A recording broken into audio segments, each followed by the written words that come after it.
Jeffrey Sachs is not just a globalist, he's Mr. Globalism. He was set up with about $30 million by George Soros, yes, that George Soros, to go and have these experimental model villages in Africa that would shape how people are supposed to live. The bottom line is you're bringing in somebody whose entire life's purpose is to eliminate personal freedom, to eliminate America, to create a globalist system.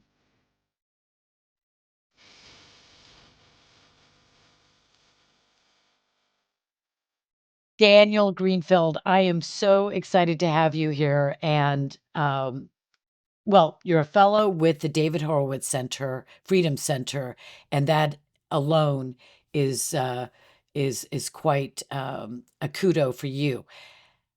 And though I saw that you were named a hate group of one by the Southern Poverty Law Center, so that is really, now you're up in my esteem. But we're here to talk about an important but rather distasteful subject, the man Jeffrey Sachs. I had seen your posts after Tucker had interviewed Jeffrey Sachs, and I didn't realize how bad it was. He reminds me of a John Mearsheimer, but this interview went out to tens upon tens of millions of people. And I think of Jeffrey Sachs, so this is my opinion, my assertion, that he is like an infiltrator, a subversive. He's feigning agreement and reasonableness, but that he's a globalist.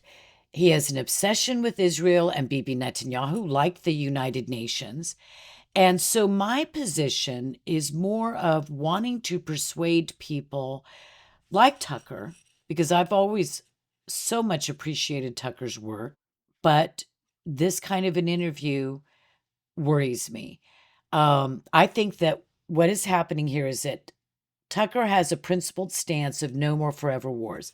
I'm with him on that. MAGA people, most of us do not want forever wars. We want a war against the deep state and the military industrial complex, and we want smart foreign policy, not lunacy. And so, but this subversive globalists like Jeffrey Sachs, now this is my contention, are using our aversion to forever wars and the deep state, those values, as a way to turn us against Israel by, and this is the drum roll, claiming that Israel is in control of the deep state, the Defense Department, the State Department, and that we have spent trillions of dollars fighting wars for Israel, and that Bibi Netanyahu and the Jews have done all of this. And I think it's dangerous. So now you can, in the course of this conversation, correct me on anything there and flesh this out. So there are two groups that are opposed to wars. One is obviously people who are America Firsters, who are quite suspicious about neoconservatives and the various regime change operations. On the other hand, you have the United Nations on the left, and they are opposed to wars, and their solution to the wars is to have the United Nations be in charge of everybody and everything, to eliminate separate states. Imagine there are no more nations. And that is really very much the Jeffrey Sachs position. Jeffrey Sachs is a UN official. He's been an advisor to multiple UN Secretary Generals. He says we should all be ruled by the modified version of the UN Charter. So people need to be very careful where somebody like that is coming from, because Sachs' solution, their solution is not the supremacy of America. It's not that America should be able to do what it wants. It's not that America should be able to protect its own, police its own borders. It's that the UN should be in charge of America and of the entire world. And whatever anybody's personal positions or politics are about Israel, the Middle East, or anything else, I would like to think that the average Tucker Carlson viewer does not want the UN to be in charge of America, or the UN Charter to be the basis for international governance. And that is what Sachs wants, and that is a much, much greater threat than anything else. Yeah, I couldn't agree with you more. Globalism has got to be the greatest threat, which so many of these wars that we do get involved to, if they're ill-advised, only serve the purpose of globalists. It doesn't serve Americans' purpose. No. That's exactly what America First is. And unfortunately, we got into this habit of policing, of acting as the world's policeman, which meant really we were doing the bidding of the United Nations. We went into places like Eastern Europe on behalf of the United Nations, on behalf of international law. We tried to intervene in Syria on behalf of the UN and international law, not American interests. And we're once again looking at Syria because of this idea of international law, of humanitarian imperatives. And this is entirely a UN playbook. And the UN is playing us from both sides. It's playing us from the side of humanitarian interventionism. On the other hand, it turns around and says, when America actually does the job, well, this is exactly why we need UN control over everything, because America is just fighting these destructive wars. So they are playing us from every side. I don't know how many sides there are, but I think there's more than two. And I see this globalism of Jeffrey Sachs, to me, is this flashing red or blue light. It's an emergency. It's danger. Do not go there. I wouldn't trust anybody that I defined as a globalist about anything. They could talk to me about how to bake a cake and I wouldn't trust the recipe. So how does a globalist like Jeffrey Sachs either one persuade, very slick persuasion to convince people who are unalterably against globalism to join his side or agree to his narrative? How is he doing that? Jeffrey Sachs is not just a globalist, he's Mr. Globalism. He was set up with about $30 million by George Soros, yes, that George Soros, to go and have these experimental model villages in Africa that would shape how people are supposed to live. Then he becomes the director of the UN Sustainable Global Development, which is the idea that the UN is going to come in, they're going to come to America, they're going to come to Europe, they're going to come around the world and tell us exactly how we are supposed to live. He's a promoter of Agenda 2030, which again pushes the same idea. It's going to transform how we live. Of course, it's going to eliminate a lot of farming in rural areas, and it's going to shape everything that we do in order to save the planet. This is who Jeffrey Sachs is. This is a guy who was funded by George Soros, by other major foundations and globalists to run this UN project to go ahead and tell us exactly how to live. So why anybody would trust him is completely unfathomable, but we already know how much of this is played out. For example, during the pandemic, narratives are developed. There are powerful interests, and they have all sorts of connections and buttons that they push. And some of the people whose buttons they can push are people who have gotten inside our positions, our camp, and then they suddenly all this falls apart when they bring out somebody like Jeffrey Sachs, and Jeffrey Sachs starts talking about things that they seemingly agree with. But the bottom line is you're bringing in somebody whose entire life's purpose is to eliminate personal freedom, to eliminate America, to create a globalist system. So I'm against what Jeffrey Sachs stands for because, one, this entire globalist agenda, which is lunacy on steroids, this is so anti-American. It's anti-American even if you don't call yourself an America firster. This is so anti-American. Globalism is a pox on the entire world. But then what he's doing, I think, is also tying it or sneaking in Israel. It's not subtle by any means. When I finally got around to watching the whole interview with between Tucker and Jeffrey Sachs, it took, I'm going to be honest with you, it was hard for me to watch. So I put it off a little bit. I just saw clips. They were so horrifying. I thought if the rest of the interview is as bad, I don't know how I'm going to stomach it. Sometimes, you just don't feel like eating any more of this garbage. But I did, and because that's what I'm supposed to do. And it was as bad or worse than what I imagined it to be.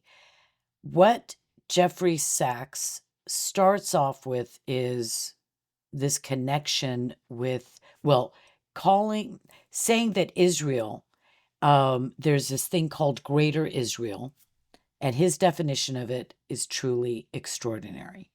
Oh, I don't know if I said it. The other reason I'm against Jeffrey Sachs is that he is inalterably, unequivocally, unambiguously against Israel. And occasionally he'll throw in some kind of a salve about a two-state solution as if, well, Israel survives that. But the truth is, he is wholly against Israel. So those are my two major problems: globalism and his anti-Israel crusade. So he brings in the greater Israel thing, and I thought that his definition of it was bizarre. Did you think that was a strange definition? It's utterly bizarre because if you think about it, Israel is a really small country with a fairly small population. There is no greater Israel. Israel itself is a country that has, Christian Arabs, Jews, Muslims, a variety of other groups already living there. There's no room or desire to have anything that's going to extend into Syria, which is, absolutely ridiculous. Israel does not want to govern over more of a Muslim population than it already does. It would In fact, much of the stuff that it's done in the last 30 years has been about governing a smaller Muslim population by giving over more territory, including Judea and Samaria and Gaza. That Israel voluntarily left Gaza and turned it over. So the idea that Israel is trying to get bigger is opposite to the fact, which is that Israel's been actually getting smaller. Well, it's also been getting smaller because with this ring of fire that Iran has put around Mhm. Israel with Hezbollah, obviously Hamas, Syria, Iraq, Iran, and the Houthis in Yemen. Um, Frankly, Israel has shrunk from the north. It's shrunk from the Mhm. west. It's really, in danger of shrinking into the Negev, or less of the Negev. And obviously, if Judea and Samaria, which people call the West Bank, I don't, becomes even more aggressive in its jihad, it'll shrink Israel into, a button.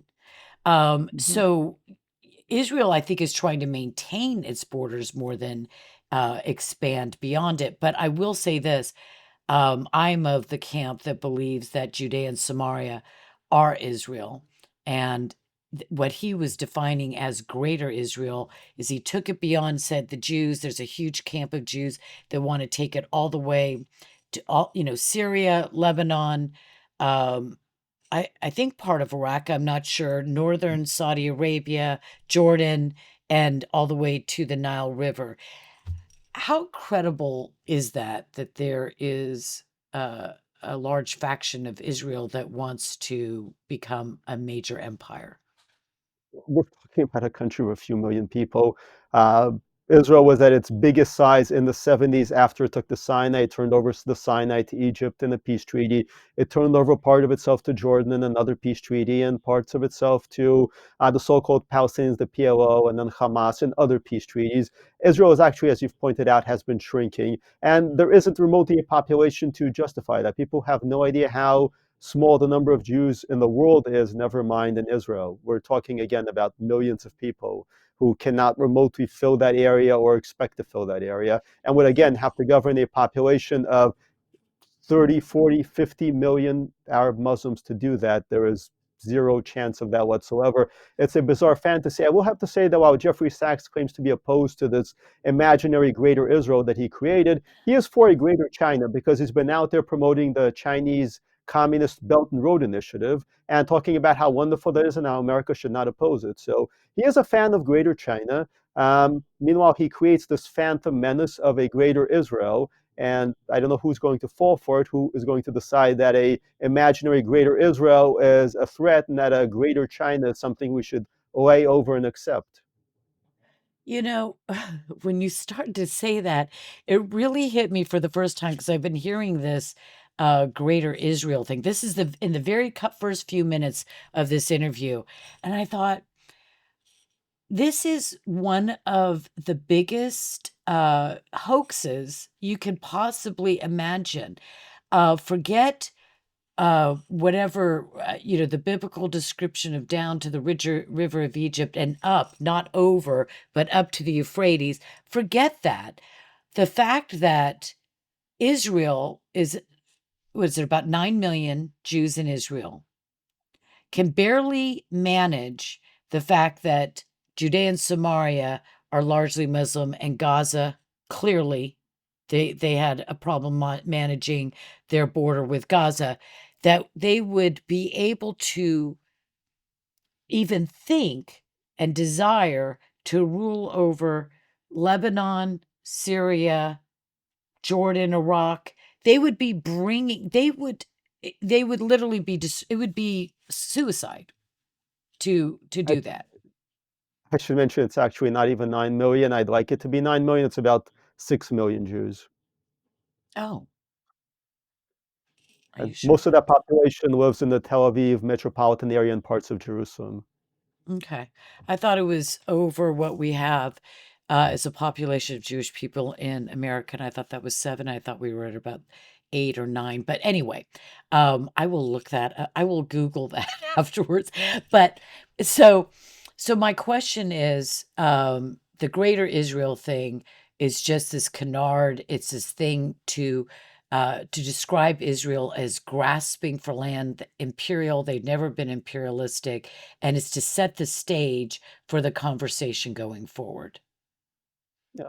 I mean, anybody can create an imaginary vision, based on reality. If you look at recent history in the last 40, 50 years, Israel's territory has shrunk dramatically. It's certainly not expanding its territory. The only thing that Israel has done during this conflict is, yes, it moved back into Gaza for very obvious reasons. It has now a limited security zone in Lebanon, which it used to have before it withdrew from Lebanon, and used to have that security zone, by the way, to protect Lebanese Christians. Now it moved back partly into that security zone to be able to fight Hezbollah. It does not plan to stay there long term. And again, we are talking about a fairly narrow strip of land. And now Israel expanded some of its presence in Mount Hermon, which is the peak on the Golan Heights. This is an area that is not especially livable. We're talking about thousands of feet up snow-capped mountains. It's pretty, but it's, again, just an area that Israel is using to maintain the high ground against the al-Qaeda jihadists who have taken over Syria. The way that is the strangest part of this conversation. Turkey, which is an Islamist dictatorship at this point that hates America, despite being a NATO member, used an al-Qaeda group to invade and take over Syria. The Jolani, the current leader of Syria, was dispatched originally by the Caliph of ISIS to build an al-Qaeda affiliated group, which he did. HTS, which is now currently in charge of Syria, is an Islamic terrorist group. There's no ambiguity about that whatsoever. Uh, Turkey did that.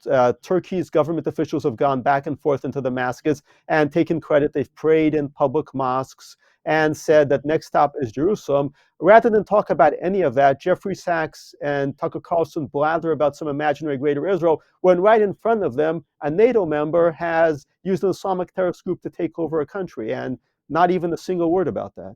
I know. It's extraordinary. We now have um, an ISIS Al Qaeda type group in charge of an actual state. They've actually been able to accomplish that. And what we're to be told, and I've seen this on X by the usual suspects over and over and over again, that Israel wanted this to happen. Now, I'm not a friend of Assad in any way, shape, or form. I do not support the Assad regime. I don't like anything about them.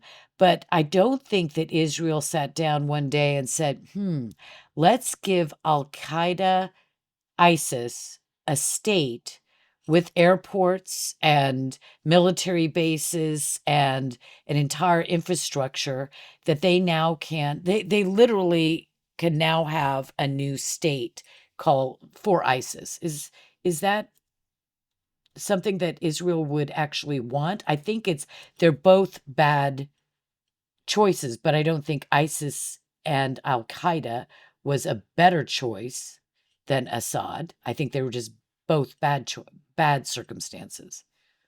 Yeah, my headline for that story was "Terrorists Liberate Terror State from Other Terrorists." It's Sunni Muslim terrorists, Shiite Muslim terrorists. They're both terrorists. They're backed by Iran. They're backed by Turkey. As far as the idea that Israel wanted this to happen, well, we actually know the timing of that. Israel was forced by the Biden administration to sign a ceasefire with Hezbollah. They did this under the pressure of an arms embargo on Israel. The moment that Israel signed an arms embargo, Turkey gave the go-ahead. It provided the weapons. It provided the support for the Islamic jihadists to go ahead and take over Syria. We know this. We actually saw this live on television. On top of that, what was Israel's reaction to the HTS jihadist takeover of Syria? They began destroying as much of Syria's military assets as possible, naval, rocketry, chemical weapons, so they would not fall into the hands of the jihadists. As this, when Israel is carrying out airstrikes against all this weaponry in Syria, so it doesn't fall into the hands of the jihadists, does that mean it supports the jihadists or is it opposed to the jihadists? You don't have to be a UN Director of Sustainable Development like Jeffrey Sachs is to figure this one out. The Turkey's part in this is particularly dark and ominous. And what do you see indications? What are the indications that Turkey is going to move into Syria or be in partnership with HTS? What's going to happen? Do you have any hints? Well, Turkey is already unleashing attacks on the Kurds, which is a major priority for them. They want to suppress the Kurdish population. So they're carrying out airstrikes. Their jihadists are attacking the Kurds. The Kurds are fighting back. We've backed the Kurds to some degree in the past, and the Biden administration is doing its usual dysfunctional thing about that. For the moment, that is the focus. But beyond that, they're in Istanbul. They're giving speeches about the caliphate, about bringing back the Ottoman Empire by going after Jerusalem and rebuilding what they had, which is the big caliphate. The last caliphate was the Ottoman Empire, in which they controlled much of the region, and this has really been the ambition there. So they want, yes, they want Syria, but beyond that, they actually do want an empire. Again, Sachs may not be willing to talk about it. He may be talking about some imaginary greater Israel, but there is actually the desire to build a greater Turkey or an Ottoman Empire. And Erdogan, who is the leader, the dictator of Turkey, has spoken about it. Members of his party are actually doing celebratory speeches about that very idea. I know All this it's easily Googleable. we can clearly see that Ataturk's vision is at an end, and that Turkey is desiring to be a caliphate again. Islam is an inherently expansionist, imperialistic, uh, religio-political ideology, and we're seeing Turkey actually take these moves, and Israel is being accused of doing what Turkey's doing, and Israel is clearly not doing. I don't believe that that moving into the buffer zone on the Golan Heights or moving up unto Mount Hermon, and also dismantling the Assad military infrastructure of Syria, because otherwise it would be in the hands of Islamic terrorists like ISIS and Al Qaeda.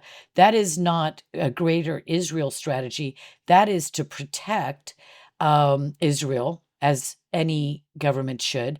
And it's also to preserve some sense of, if you can even call this, a relative stability in that most unstable of regions. And now, just a little historical note, the area of the Golan, just so that, people who are thinking of the Golan as Israel occupied Golan, I have a bone to pick with that, because in 1923, when the League of Nations or Britain handed over the Golan to Syria, that was illegal. And so I know that Israel is not there because of that 1923 Golan transfer over to Syria to the French. But let's just remember that that was an illegal move, and therefore there is some historical support for Israel to be in Golan, besides the fact that it was part of the tribe of Manasseh for, obviously millennia. Um, that was a little historical side note. Moving on, let's go back to Jeffrey Sachs, because that's what this is all about. Jeffrey Sachs. I'm not going to take my eye off that ball, or off of Jeffrey Sachs again, because I've seen him on Glenn Greenwald and Mearsheimer on Greenwald, and I'm just like scratching my eyeballs out. But the more you explain to me his globalist aspirations, which I did not understand, the more I realized what a threat. but there's no greater threat than somebody like him getting a foothold in MAGA, potentially into the Trump administration. Um, and so he's a threat. He's a little dweeb. I don't find him persuasive sounding at all. I can't stand the man, but he is a threat and I should take it serious. I think we should take it seriously. How serious is the threat to the Trump administration's goals in the Middle East? We had a problem in the first Trump term where all sorts of people came in who should not have been in there, and they undermined, sabotaged the Trump agenda, and did everything possible to bring it down. We're seeing this discussion all over again, and there are some very, very shady people who are trying to come in. By the way, Glenn Greenwald, his boyfriend, is a Brazilian or was a Brazilian socialist politician. Last I heard, he was actually himself living in Brazil. We have people who are not even Americans, who are not even in the United States, really, He's who in are trying to Brazil. influence.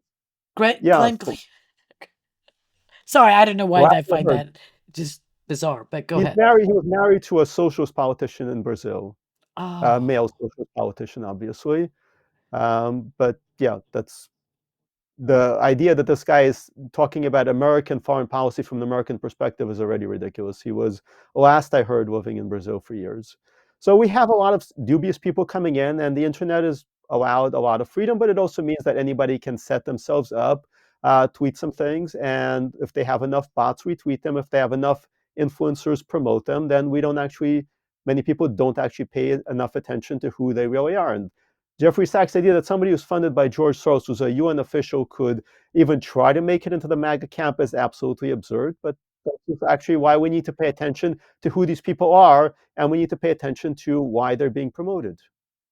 when I want to go back to his project under George Soros for a moment, because, okay, that man is anathema. He's an abomination. And anyone who's taken any money from George Soros either has to publicly repent and explain how they, what kind of mistake that was, um, and turn away from it, or they need to be exposed for remaining ostensibly aligned with those kinds of views. And George Soros is one of the most dangerous men in the world. So, what was his initiative in Africa when he was trying to make these? I don't know if they were like villages or regions, and he was trying to impose upon them maybe sort of this utopian vision for what the UN will try to convince us, which of course we can't be, is the vision for the future, sustainable future. Is that tell me what he did in Africa? And I read that it was a dramatic failure. Well, he promised to be able to end poverty. And of course, that's how the UN pushes a lot of its goals. It's providing aid to uplift the third world. In reality, it's all about global control. So Sachs says so-called millennium villages that were funded by Soros at the tune of $30 million by some others were about supposedly creating this ideal form of living. This, just to add a historical note also, is something that socialism has always been based on, going back to Fourier and 19th century France. One of the first emergent ideas of socialism was that you would have these phalanxes, these organized communal villages, and everybody would have a function there, and everybody's lives would be controlled from the top down. The Soviet Union later turned this into communal farms, which were absolutely genocidal. And the UN is still pushing variations of this idea. Currently, now under the idea that there's a climate crisis and we all need to be forced to live in particular ways. So Sachs went on from the Millennium Development Villages to the director of UN Sustainable Development, which is ultimately about now climate change. We have to develop ways for people to live in relation to climate change. And there's a whole lot I could talk about here about Agenda 2030 and this idea that there are now going to be a lot of so-called climate refugees. In reality, these people are not climate refugees. They're economic migrants crossing our borders. Climate But they're, refugees. yes, I'm sorry. but they're So this stuff is so stupid. And you're such a straight man. I watched you on Tucker Carlson from 7 years ago, and it was brilliant. 5 things Republicans should learn from Trump, something like that. You laid it out so perfectly, and you made some joke, and you just never break. Your George Burns to Gracie Allen, or maybe the reverse. Anyway, sorry. Go ahead. You were saying. So then we need to actually change how everybody lives, assign a carbon footprint to everybody, which means, you drive a car, there's a certain carbon footprint. You're getting takeout, there's a carbon footprint to that. You just go for a walk, there's a carbon footprint. If that sounds fantastic, remember the pandemic era where actually a lot of these things were in vogue. It varied state by state and country by country, but in some places, even if you were limited in how far you could even walk out of the house. So all this was prepped for it. And then you have this idea of making sure to limit people's carbon footprints by making the so-called 15-minute cities that are entirely walkable, where people are forced to use public transportation. They're not allowed to have cars anymore, and control what everybody eats. You can't have meat anymore because that has too much of an impact on the planet. Then you create these ideal model cities and force everybody into them. And that is the real sustainable development. And it's absolutely an Orwellian nightmare, but one that is being advanced by major corporations, of course, by the UN, and by a lot of these so-called NGOs, nonprofits, including the Soros networks and the Ford Foundation. Okay, so besides being evil, this is lunatic. I call it the insanity of evil. This is, again, what I said at the beginning. This is so anti American, even if you don't ascribe to America First, which I don't understand why you wouldn't, you still would have to know that this is moral insanity.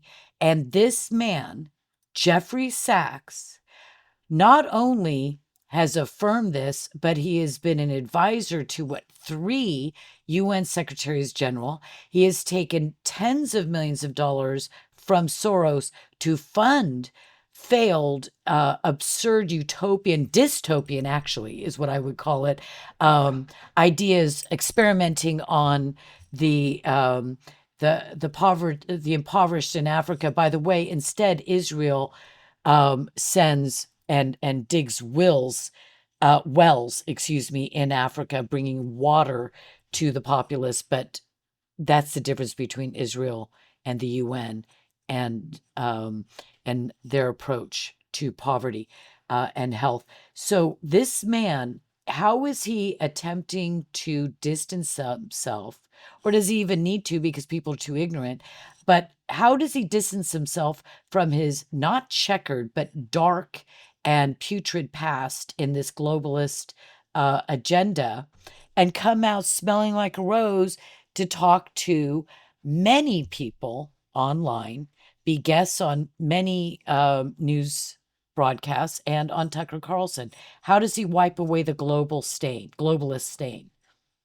He doesn't, and that's the most revealing part. You can Google him. He's still the UN Director of Sustainable Development. That's not a past term thing. His book is The Ages of Globalization. That is literally, he wrote the book on globalization. He still sits on all these boards on all these various organizations. He still promotes this. He wrote that America First is an idiotic concept and that all we need to be within this globalist structure.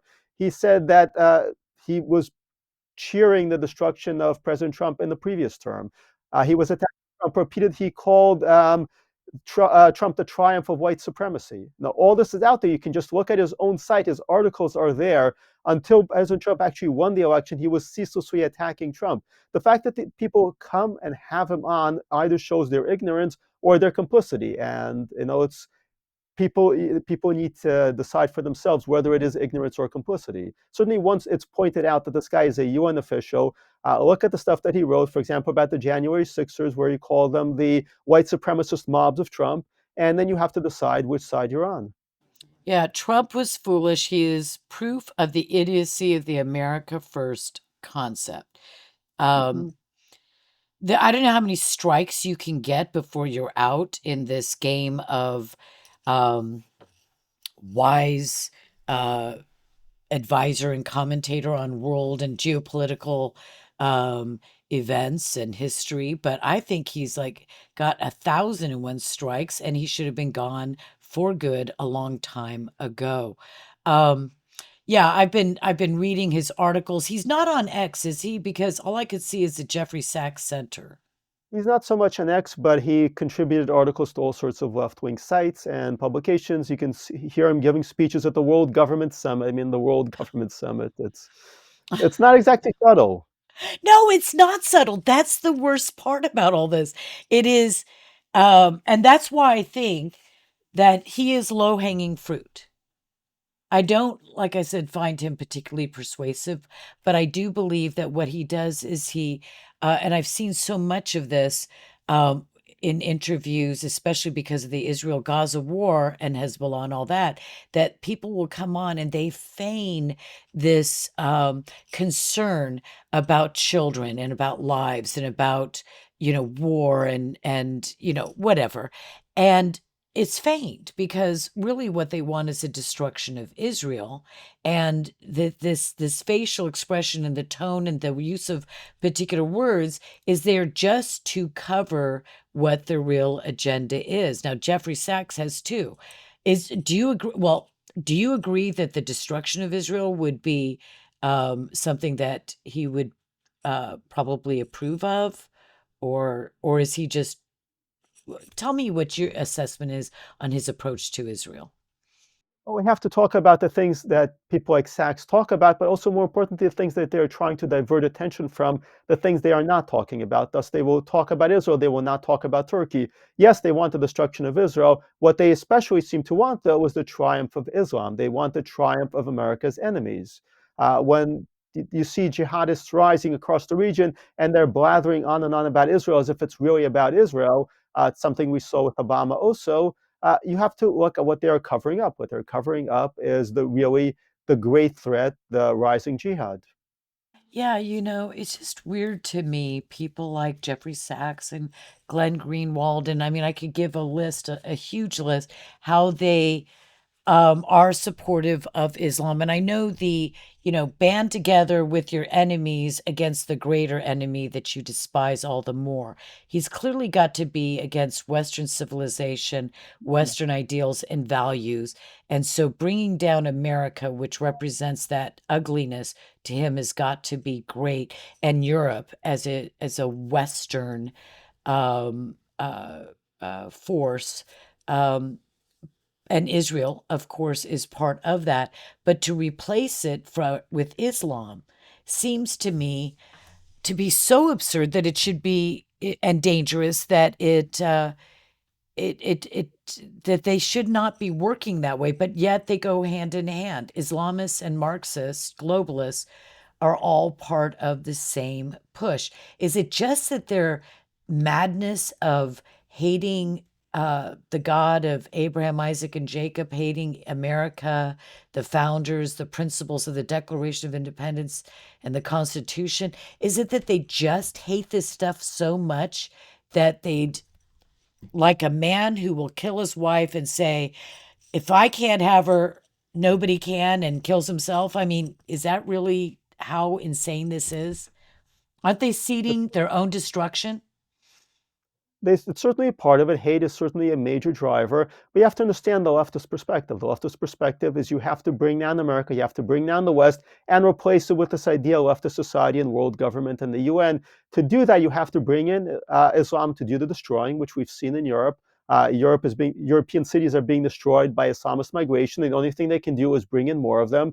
We saw this with open borders in America over the last 4 years, and in general, Islamic migration to America dramatically increased after 9/11 when it should have gone completely the other way. Watch how everybody swarmed to attack President Trump's travel ban for certain Muslim terrorist countries. So this is a major goal of theirs, is to use Islam to destroy Western civilization. Then they can try to build their imaginary society. Of course, it's not going to work out that way. If you bring in enough jihadists to any country, they're the ones who are going to rule it. But this is how they imagine it's going to play out. They'll have this coalition. Together, they'll bring down Western civilization, and then they will rule over what's left. Well, maybe they're looking at sort of like Adolf Hitler, who was in league with the jihadist and Jew hating Muslim Hashemi al-Husseini in the 1930s, 40s. And well, Hashemi al-Husseini did not die until 1970, 73, something like that. So here's Nazi Germany wants to take over a great part of the world with its socialist fascist dictatorship, kill all the Jews. Hashemi al-Husseini, the leader of the Palestinians, who reached out first um, to Adolf Hitler in 1933 when he was elected as chancellor of Germany. Haj Amin was the one that went to him first. Maybe they feel like they're going to carve up the world. Is it more? Do you think that there's any hint, or do they think that they're going to coexist? The Nazis certainly viewed Islamists, including the Muslim Brotherhood in Egypt, by the way, which the Nazis began funding. And just as a side note, they sent emissaries into Gaza to set up what would become Hamas, the Muslim Brotherhood in Gaza. All this was funded ultimately by the Nazis. Uh, Mhm. but the Nazi idea was that the various Islamists were going to do their dirty work for them, bring down England and its various powers, and then they would actually take over everything. The left certainly views Islam in that way. They view it as something that they're going to use as a tool and that they're eventually going to rule over. But when we look at Iran, for example, or Egypt during the Arab Spring, you had the leftists teaming up with Islamists, and every time the Islamists came out on top in country after country across North Africa, uh, the Islamists would end up winning. And that's actually what Islamists happened can in read Iran. history too. They know. Yes. I think that they understand. I think they believe that they're using the Marxists and Mhm. that they will be on top. And I actually think that the Islamists are right. Now, the other major part that I didn't memorize this whole 2-hour interview. I wish I'd given it more time and hit every single lie that he uttered regarding Israel. Um, but he brought up the Wesley Clark Canard or whatever hoax, whatever you want to call it. So Wesley Clark was in charge of NATO back, I don't know, he retired, and he tells a story in 2007 about how after 9/11, he went into the Pentagon, he's retiring, and another general says to him, "Sir, we're going to attack Iraq." And he says, "Why?" "Well, I don't know." And, big laughs. And then he goes back a few weeks later. We're already in Afghanistan. He says, "Sir, it's worse. We're going to attack." I don't know if it was dismantle 7 nations in 5 years. And he says, "Why?" Well, the guy, still doesn't know. Now, the worst part about this is that it goes unquestioned when he implies or actually states, because many people on X, the usual suspects again, will state that this was Bibi Netanyahu's plan. He gave, apparently, like, you can picture this page with 7 nations on it, hands it over to the Pentagon, says, "We've got to destroy these." But Bibi Netanyahu was never even mentioned by Wesley Clark, and Israel was not mentioned by Wesley Clark. This was wholly, if it's a true story, these 7 countries, this list of 7 countries in 5 years failed, by the way, was a creation of the Pentagon. So can you talk a little bit about that scenario? It's spoken of every day on X. Well, for one thing, Netanyahu, I believe, wasn't even a prime minister then. He had been forced out by the Clintons who engineered a coup in Israel. Yeah. It took him a while to actually become prime minister again. He's served for a long time since then. So that's a major problem. Another is if you I'm opposed to the Iraq war personally, but it's no mystery Mhm. why we went into Iraq. First of all, this was unfinished business from Bush's father. He wanted to finish it. Second of all, it was still hanging out there. We had American forces there, supposedly enforcing the UN resolutions. By the way, this is another example of we have UN resolutions that we actually enforce, and then we get blamed by UN people for starting wars. But anyway, we were there enforcing UN resolutions against Saddam. There were attacks on Americans and American aircraft. And this thing had been dragging on forever. And it was obvious why people in the Pentagon just wanted to close the door on it and close the book on it. Again, Y- I don't support it. I think it was an absolute disaster, but it's no mystery for anybody who knows the history why we would actually have gone back into Iraq. Right. Well, more to the point is this, that Jeffrey Sachs and his cohorts, um, they say that Israel is responsible for all of America's wars in the Middle East and probably beyond, that they are the recipient of the benefits of all of this, that they've orchestrated, that they literally own and control America, the Pentagon, the State Department, all of it, because they're also pro-Israel, and that Israel handed a paper with the following nations. There's 7 of them: Iraq, Syria, Lebanon, Libya, Somalia, Sudan, and finally Iran, that the Pentagon was basically ordered by Israel or directed to take these 7 countries out in 5 years. Well, clearly that was back in 2001, 2002. And so it didn't happen in 5 years. But why would Israel? Okay, it may seem stupid to even talk about it because it's so ludicrous, but there are millions of people that are believing this. So this is why I'm talking about it. It's dumb, but we have to talk about it.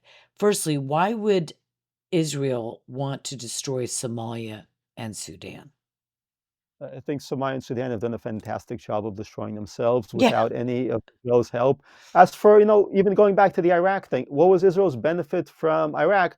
Not all that long ago, Shiite militias in Iraq were actually launching rockets at Israel. So much for a benefit from that. Yeah, Uh, but what they also say is that when Benjamin Netanyahu, well, this is Jeffrey Sachs.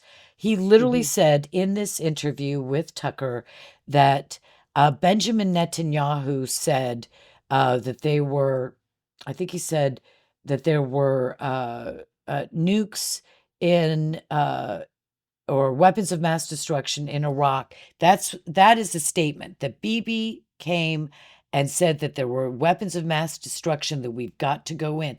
But I went back and watched that congressional testimony, and the mhm. reality was that he said that they're definitely working toward that, but he never said they have that. They do not, he did not say they have weapons of mass destruction.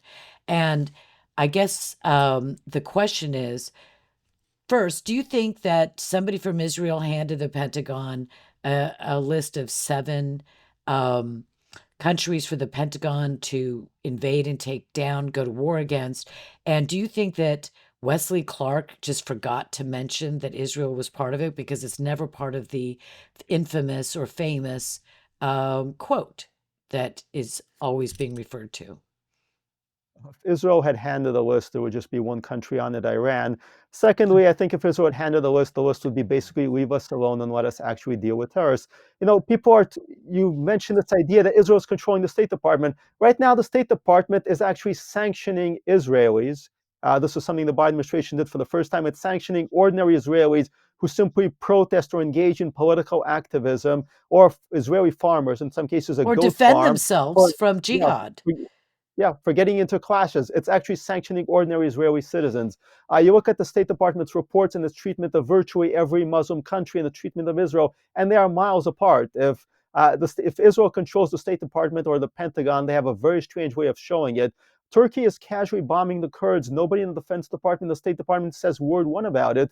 Israel takes any kind of action against terrorists, there are immediately 5 pages of condemnations. So this absolutely is the opposite of what is actually exists in the real world. And the people pushing this narrative are covering up what is actually going on, which is that jihadists, which is that Islamists control our foreign policy. They control the State Department, they control the Defense Department, and they overlay that with claiming the exact opposite. Some conspiracy theories actually talk about what's going on. Other conspiracy theories are actually the conspiracy. They're covering up the actual situation. And the actual situation, which anybody with eyes can see, is that we are no longer dealing with Islamic terrorists in our own country.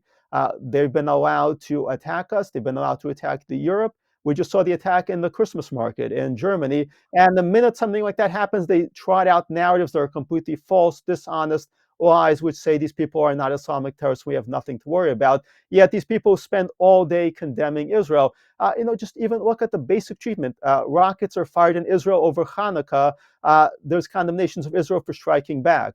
Meanwhile, there's bombing of Ukraine over Christmas, or there's bombing of Muslim countries on Ramadan. Immediately, there are condemnations. This is unacceptable. You cannot carry out attacks on Ramadan or Christmas, but you can carry out attacks on Hanukkah. Does this signify that Israel controls the State Well, you Department, could or slaughter people on Simchat Torah, on Passover, on yes. Shabbat.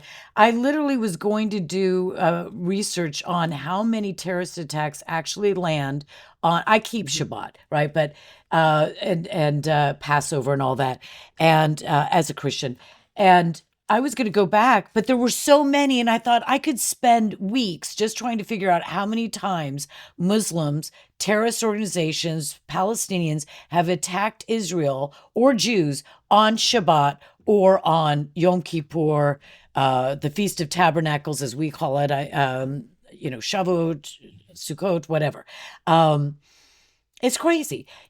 Also on Christmas, when the Church of the Nativity or something, some church, or maybe it was a Lutheran church, I don't know, in Bethlehem was doing a rehearsal for their Christmas Eve celebration, there were jihadis throwing rocks and shooting into the side of the church. That was on Christmas. That was Mhm. Christmas, and nothing Yeah. was said. There was, a few things. Um, yeah, the State Department is 91%, literally, that is a number, Democrat, liberal Democrat, 91%. Virtually all these departments are. So to say that Israel is controlling the deep state in America is about as absurd as possibly could be. But also, the reality is that Israel is the subject of an aggression by the State Department, and the only thing that holds it back is if, for those of us who are out there fighting for Israel verbally and supporting Israel and the Jewish people here in America as well. Um, I interviewed Mitchell Bard about the Arab lobby because I wanted to bring that up, and this is relevant to this conversation, that the Arab lobby used to not be very well formed in America because it was too dispersed. It is, since he wrote that book, probably 15 or more years ago, it is coalesced. But the Arab lobby in America used to really pretty much be foreign nations like Saudi Arabia dealing with oil. But now the Arab lobby, and back then as well, has been the State Department. So, how much more powerful? Because we hear by people like Jeffrey Sachs about the Israel lobby. The Israel lobby controls America. But the fact is, the Arab lobby, which is the entire State Department and many other institutions in the American government, is owned by Islamic or Arab interests. They're supportive. That's what I'm trying to say. Do you agree with that assessment? Absolutely. We have to talk about the role of people like George Soros. His crisis networks and other groups play a major role in staffing the State Department, other organizations. For example, Biden's Iran envoy, still under investigation by the FBI for mishandling classified information, uh, was the son of an Egyptian communist. He headed Soros organizations. They brought him back in as the Iran envoy. And Soros's views on Israel are that it should be destroyed, which is no surprise there. The Ford Foundation, the Rockefeller Brothers, others of these groups that are pro-Islam, pro-Muslim countries, anti-Israel, really are staffing our foreign policy. Likewise, you can look at Brookings, which was, by the way, a major player in the whole Russiagate scandal. Brookings has an arm known as Brookings Doha, which is funded and controlled by Qatar. And even the New York Times reported that at Brookings, you were not allowed to say anything critical about Qatar or about Islamic terrorists. So it's possible to go on and on. As a simple matter, Georgetown, Columbia, key schools that produce foreign policy graduates are heavily controlled and funded by various Muslim countries, Saudi Arabia, Kuwait, UAE, Qatar again. Bottom line is, our foreign policy people are coming not only from a leftist hate America perspective, they're largely being suborned by Islamist groups who create think tanks, organizations. You can't even call these lobbies. They're a massive amount of infrastructure, and they really control what the foreign policy opinions are in Washington, D.C. For that matter, you can look at media operations like the Washington Post, which repeatedly platform people who are coming out of Qatar or coming out of Islamist organizations and Muslim countries. They again set the tone for foreign policy. When you look at the State Department, you will find very little in the way of pro-Israel sentiments. You will find a great deal of opposition to Israel, and for that matter, to America. It's hard to forget, as a final note, one of the things that Obama did was he had his people refuse to vote against an UN resolution condemning America for the Cuba embargo. I think we're going to see similar things like that in the Biden administration. So the people who are opposed to America also tend to be opposed to Israel and vice versa. Very well said. The one thing I would like to ask about what you mentioned at the beginning with George Soros and the Crisis Foundation. Is that what it's called? Crisis Center? There's there's the crisis foundations. There's also the Open Society foundations, which people know better. But the Crisis Network originally was set up by Soros, and it has employed a whole lot of people. It's also handed out a lot of money, and you look at people like Sachs. They came out of this fusion. So the Crisis Network, are they actually the ones putting or directing the hiring of these anti-American globalist, anti-Israel experts? So you have Well, you have the international crisis networks, and the thing to understand is, how does somebody get hired at the State Department? In some cases, they start at the bottom. In many cases, they're already recognized experts, which means they're getting gigs at these various foreign policy so-called think tanks. Officially, they're think tanks, not lobbies. If they were lobbies, they would have to register as lobbyists. So they're formally think tanks. Sometimes they have academic affiliations. But again, money from particular interests, like the Rockefeller brothers or George Soros, goes to funding departments at universities. They get hired there. They also work at think tanks. And then 5, 10 years later, when they're being hired at the State Department, by the way, the Pentagon, well, they have these very impressive credentials that seem to recommend them, which is, by the way, how we also got Ariane Tabatabai, a former associate of the Iranian government, in as chief of staff of the Pentagon. You follow the trail. She was at various think tanks. Then she's working for NATO. Then she's working for the Marshall Fund. Then she's working for a few other groups. Then she goes back in and she's at the Pentagon. This is how you embed personnel. Completely somewhat unrelated, but there was a recent investigation now at the Wall Street Journal, which looked at how the World Health Organization got its people into the intelligence community. And it was a similar way. You get them into think tanks, you get them into various organizations, then suddenly they're recognized experts in their fields, and 10 years later, they're ready to head major roles in policymaking. They're the farm team for the State Department. Yes. And the intelligence community and so much of the deep state. Oh my gosh. Well, to me, I think that that is one of the most important things that Americans need to know, that hear this ridiculous, I don't know, canard or conspiracy about the Israel lobby, which is, pretty much people who support Israel giving their $10, their $1,000, $500, whatever. And instead, on the other side, we've got the Islamist / Arab, and I don't want to paint all Muslims or all Arabs. That's not the point, but we still have to be able to talk about reality. This Islamist Arab lobby is far more powerful, as far as I can assess it, than any Israel or pro-Israel lobby could ever be in America in its effect. Let's close it out with Jeffrey Sachs and what anything about him that you think that we really need to know and follow, and how can we, as people of goodwill who care about America, what can we do to, I guess, lighten the effect of somebody like a Jeffrey Sachs on morphing America First values?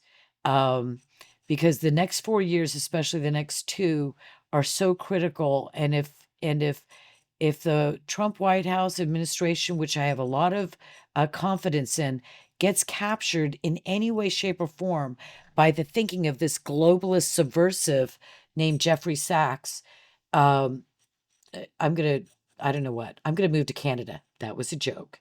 Smile. Smile, Daniel. Okay. Go ahead. Tell me, how can we do some good work? Well, we need to have standards. That's a basic point. As conservatives, we have this kind of an underdog mentality and inferiority complex. Some might say if somebody from the left agrees with us on something, we're far more excited about that than somebody from our own circle agrees with us. And we have brought in so many of these leftists. Some of these people have been obviously actually went all the way, like my boss, David Horowitz, and these are people who became vanguards of the conservative movement. But others, they agree with us on just 1 point out of 1,000. It's fine to say, okay, well, that's good. It doesn't mean we should embrace them and actually give them any kind of significant roles.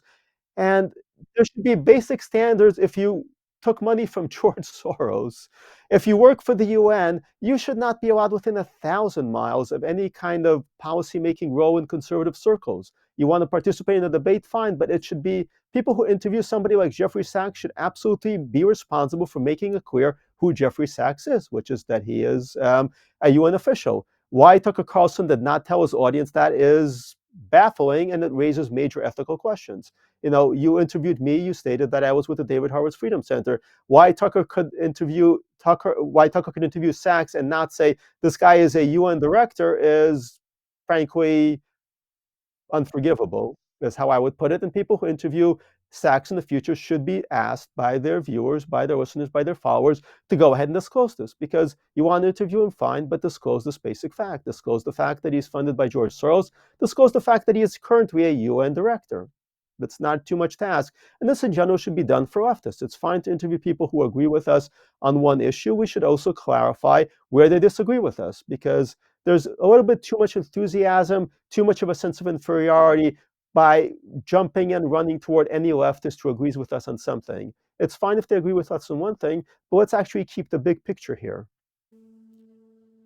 So if Taylor Swift says she's for America first, we shouldn't just make her head of the Department of State or something.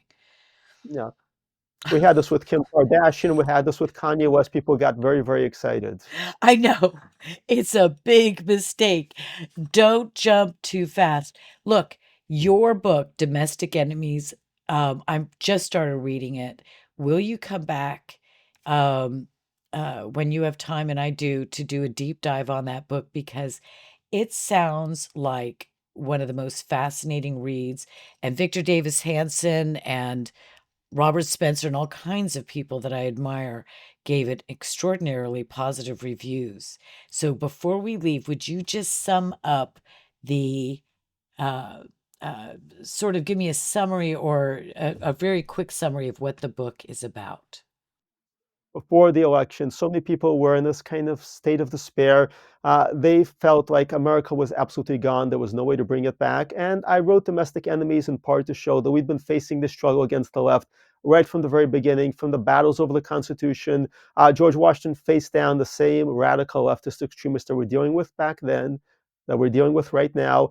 Back then, it was the French Revolution, and there was this drive to create America in the same way that France had been created. Enforce equity, have the government mandate total equality. And I showed how this had been the same conflict that had been going on in America for 150 years. We're still dealing with this right to this very day. And the fact that we're still here shows that we can win. Thank you so much for joining me, and I hope you have a lovely day and keep up the good work.